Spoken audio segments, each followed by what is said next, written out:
అందరికీ నమస్కారం. గత కొన్ని రోజులుగా ఖమ్మం వెలుగుమెట్లకు సంబంధించి భూదాన్ భూములపైన ఏదైతే అనేక రకాలుగా ప్రచారాలు వస్తున్నాయి. అసలు ఈ భూదాన్ భూములేంది? వాస్తవ పరిస్థితి ఏందో నేను ఈరోజు మీ అందరికి తెలియజేస్తున్నా. ఏదైతే గతంలో కాంగ్రెస్ పార్టీ ఏదైతే దేశంలో ఎక్కడైతే నిరుపేదలు ఉంటే పండించుకునికే ఈ భూదాన్ అనే ఒక పథకం తీసుకొచ్చి ఈ పాపం పేదలకి భూములు ఇచ్చింది.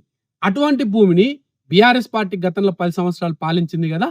మరి ఈ యొక్క అక్కడ ఇచ్చిన భూములతోటికే ఓ 30,000, 40,000 ఇచ్చి అక్కడ ఉన్నోళ్ళతోటికెల్లా భూమిని వీళ్ళు కొనుక్కొని ఆడ కబ్జాలు పెట్టి ఇష్టానుసారంగా ఈ బీఆర్ఎస్ పార్టీ నాయకుల అండదండలు చూసుకొని అక్కడ దళారులు పాపం అమాయకమైన ప్రజలకు అక్కడ భూములు అమ్ముకున్నారు. వాళ్ళు ఇల్లు కట్టుకున్నారు. మరి వాస్తవ పరిస్థితి ఏందంటే ఆనాడు బీఆర్ఎస్ పార్టీ గవర్నమెంట్‌లో ఉండంగానే జూలైలో 23వ సంవత్సరంలో ఆ రోజు అక్కడ కబ్జాలైతున్నాయని ఏదైతే ఆ రోజు కలెక్టరే చెప్పిండు. ఏదైతే వీపీ గౌతమ్ అనే వెలుగుమెట్లకు సంబంధించి 147, 148, 149 సర్వే నంబర్‌ల భూములు కబ్జా చేస్తున్నారని మరి ఆ రోజే పేర్కొన్నారు. మరి అది బీఆర్ఎస్ పార్టీ అండదండలతోటికనే ఆనాడు కబ్జా చేసినారు కదా! ఆ రోజు మనం డెక్కన్ క్రానికల్‌కి సంబంధించిన న్యూస్ చూడొచ్చు. అదే విధంగా ఆ రోజు పేపర్‌లో వచ్చినది కూడా అక్కడున్న గిడిసెల్ని అంతా ఆ రోజు అధికారులు తీసిన వార్త కూడా మనం చూడొచ్చు. ఆ రోజు న్యూస్ ఛానల్‌లో కూడా వచ్చినది కూడా మనం చూడొచ్చు. వీటన్నిటికి కారణం బీఆర్ఎస్ పార్టీ. ఎందుకంటే పాపం ఈరోజు అభం తెలియని అమాయకులని ఈ బీఆర్ఎస్ పార్టీ సపోర్ట్ తోటి ఆ దళారులు మోసం చేపించి నమ్మించి ఈరోజు రోడ్డు మీద పడడానికి కూడా బీఆర్ఎస్ పార్టీ. కానీ ఇవాళ ప్రభుత్వం పైన ఎట్లైనా విషం జల్లాలని వాస్తవాలను పక్కన పెట్టి మళ్ళీ ఇవాళ కొత్త డ్రామా షోలు చూసి ప్రభుత్వం పైన విషం కక్కుతున్నారు. కొంచెమైనా సిగ్గుందా ఈ బీఆర్ఎస్ పార్టీ నాయకులకు, ముఖ్యంగా తెలుగు స్క్రైబ్, ఫేక్ స్క్రైబ్ వీళ్ళకి లేనిపోని ఎలివేషన్స్. మళ్ళీ ఈ పింక్ బ్యాచ్ అంతా చేసేదే తప్పుడు రాతలు, రాసేదే తప్పుడు వార్తలు, చూపించేదే తప్పుడు వీడియోలు, మళ్ళీ దానికో ఎలివేషన్స్. మీ బతుకులకి 10 ఏళ్ళు పాలించి రాష్ట్రంలో ఒక్కరి నిరుపేదల కన్నా ఇల్లు ఇచ్చిన పాపాన వినారా? అప్పుడెప్పుడో కాంగ్రెస్ పార్టీ గతంలోనే ఈ భూమి లేని నిరుపేదలకి ఈ భూదాన్ ద్వారా భూములు ఇచ్చింది.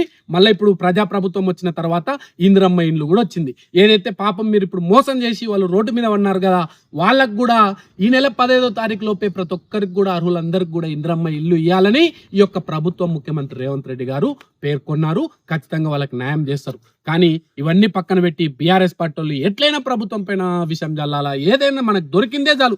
ఇవాళ మా ఊర్లో సీసీ రోడ్డు వేస్తుంటే రోడ్డుకి అడ్డంగా ఏదో చీమలు పుట్టలు పెట్టుకున్నాయి. ఇవాళ పాపం ఆ చీమల పుట్ట తీయాల్సి వస్తుంది, ఎందుకంటే రోడ్డు మధ్యన ఉంది. ఇవాళ పోయి ఈ బీఆర్ఎస్ పార్టీ పింక్ పేడ్ బ్యాచ్ అంత పోయి ఆ చీమలతో పాటు ధర్నా చేశారు రకం.